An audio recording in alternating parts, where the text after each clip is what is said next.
This is actually a very short reading. So Tiananmen Square Massacre, 1989. So I was about 12 years old. In 1987, Hu Yaobang was removed from his role as General Secretary of the Communist Party. He was a well-loved leader who stood for the reformation of China. Zhao Ziyang, his replacement, angered many who feared a return to extreme communism thought and leadership. When Hu died in 1989, student demonstrators filled Tiananmen Square in Beijing to demand democratic reforms. The students wanted greater freedom of speech and more say in the election of the officials. They also wanted the leaders to reevaluate Hu had stood for freedom and expression. The protests continued for weeks until military forces armed with guns and tanks entered the square and killed several hundred protesters. The government also removed Zhao from his post as general secretary because of his failure to stop the pro-democracy movement. Jiang Zemin took over as general secretary in his place. It was a really sad massacre that occurred.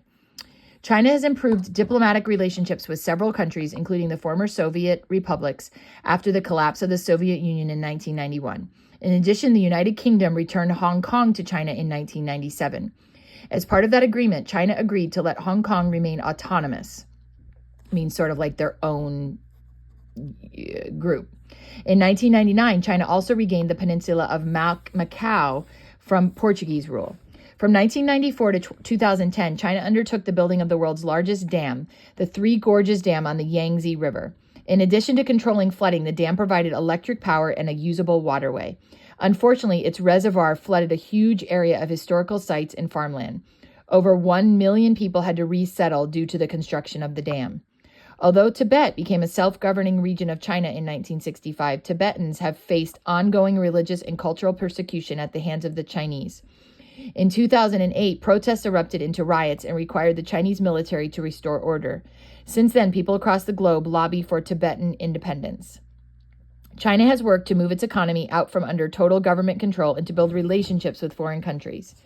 In 2001, it joined the World Trade Organization in an effort to increase international trade. In 2008, China hosted the Summer Olympic Games in Beijing. This prompted the construction of stadiums and a performance hall, as well as improvements to the airport. The Chinese were proud to host such a prestigious event, and even prouder when their country won the most gold medals. And here's a National Museum of China, which educates visitors about the arts and history of China.